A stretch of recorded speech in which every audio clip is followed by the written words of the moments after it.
दो सगे भाइयों का रंगदारी व नटवरलाल की तरह टोपी पहनाकर अपार संपत्ति का मामला। रंगदारी मांगने वाले दोनों भाई नौशाद शहजाद की उल्टी गिनती शुरू। शहजाद अंसारी व नौशाद अंसारी की अब उल्टी गिनती शुरू हो गई है। अब इंसाफ मिलने की आस में अपनी आवाज बुलंद करनी शुरू कर दी है। दो सगे भाइयों का रंगदारी व नटवरलाल की तरह टोपी पहनाकर अपार संपत्ति का मामला। रंगदारी मांगने वाले दोनों भाई नौशाद शहजाद की उल्टी गिनती शुरू।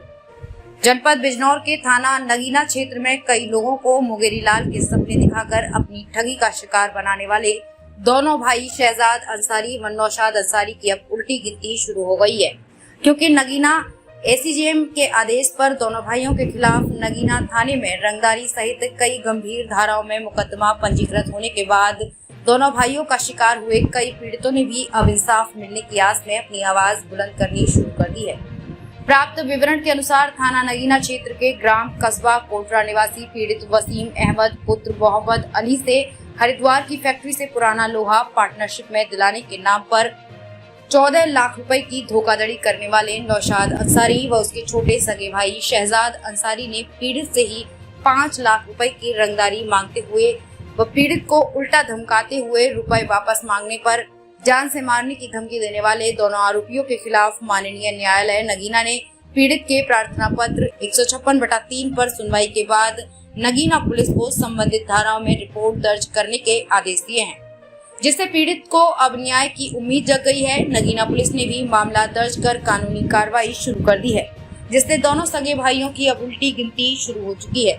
मुंगेरीलाल के सपने दिखाकर लोगों को बनाते थे ठगी का शिकार। पीड़ित वसीम ने बताया कि उसकी मुलाकात नौशाद से मुंबई में हुई थी, जहां उसने 9 लाख रुपए में उसको अपनी खोली बेची थी तथा उसके पास बचत के कुछ पैसे भी थे, जिसका नौशाद को पूरा ज्ञान था। इन्हीं बातों को ध्यान में रखते हुए लोहा पार्टनरशिप में दिलाने के नाम पर जल्द ही मालदार होने के सपने दिखाते हुए मेरे साथ 14 लाख रुपए की धोखाधड़ी की है तथा पैसे वापस मांगने पर उसके भाई शहजाद अंसारी ने 5 लाख की रंगदारी मांगने व कानूनी कार्रवाई करने पर जान से मारने की धमकी दी है।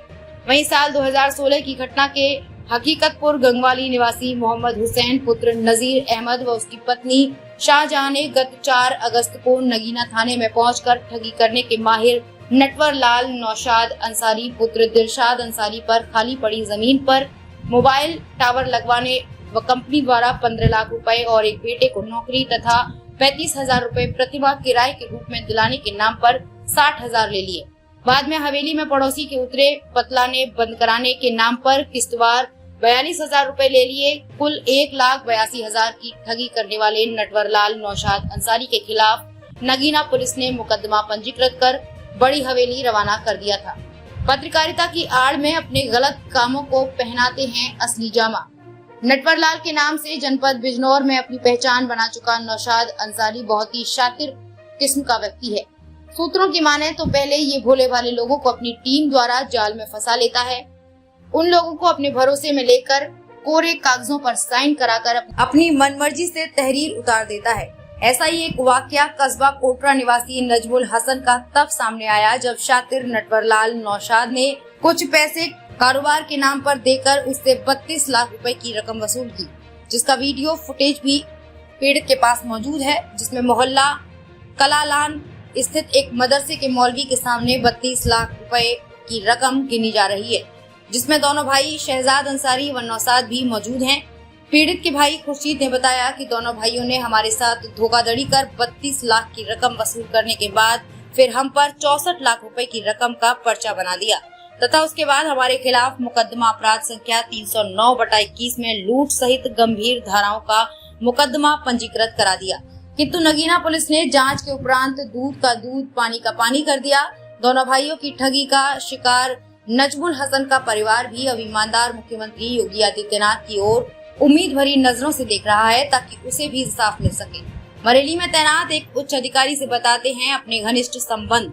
पत्रकारिता की आड़ लेकर दोनों भाई शहजाद अंसारी व नौशाद अंसारी बड़े बड़े राजनेताओं व पुलिस प्रशासन के बड़े बड़े अधिकारियों के साथ अपनी फोटो खिंचवाकर आम लोगों सहित पुलिस पर अपना रौब गालिब करते फिरते हैं तथा उनके रौब में आकर कुछ भोले भाले लोग उनका शिकार बन जाते हैं। मौका पाकर दोनों भाई उन लोगों को ठगी का शिकार बनाकर अपना उल्लू सीधा कर लेते हैं, जैसा कि कस्बा कोटरा निवासी वसीम अहमद ने अपने लिखाई मुकदमे में कहा है, यदि कोई आवाज उठाने की कोशिश करता है तो उनकी टीम में मौजूद कई सफेद पोश नेता खुलकर सामने आ जाते हैं तथा उन लोगों को डरा धमका कर उन्हें शांत कर देते हैं। यदि पुलिस हर पहलू पर जांच करे तो कई बड़े बड़े सफेद पोश नेताओं के नाम भी खुलकर सामने आ जाएंगे, जो कि इन दोनों भाइयों की गैंग में शामिल है। यदि इन लोगों से भी कोई बात बनती हुई दिखाई नहीं देती है तो ये दोनों भाई बरेली में तैनात एक उच्च अधिकारी की शरण में पहुंच जाते हैं तथा उन्हें अपनी बातों में लेकर उनसे पुलिस पर दबाव बनाकर अपना काम आसानी से कराकर बच निकलते हैं। नटवर लाल, नौशाद व शहजाद अंसारी का आपराधिक सफरनामा।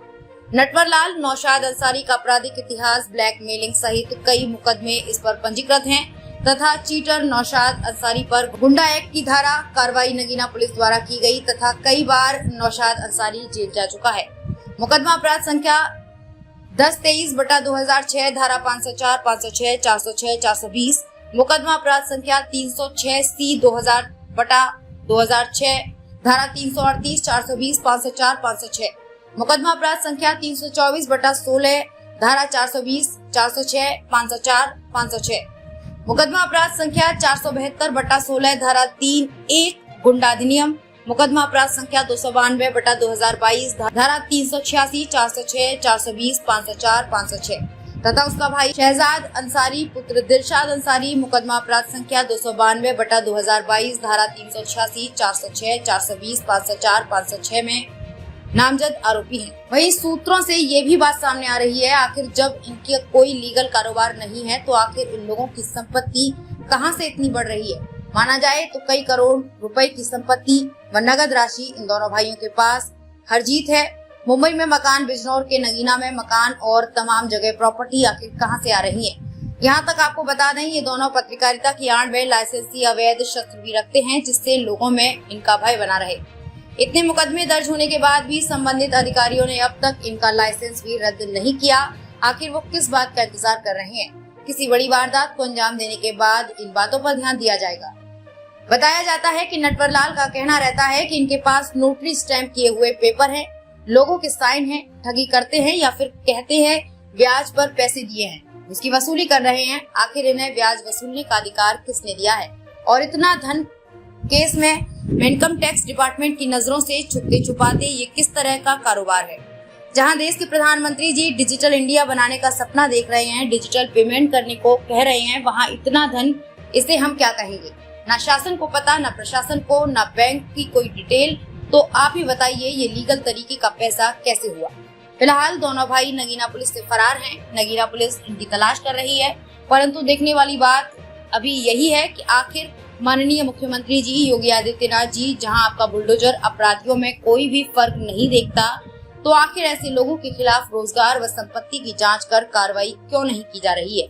जो पीड़ित आपसे उम्मीद लगाए बैठे हैं उन्हें इंसाफ क्यों नहीं?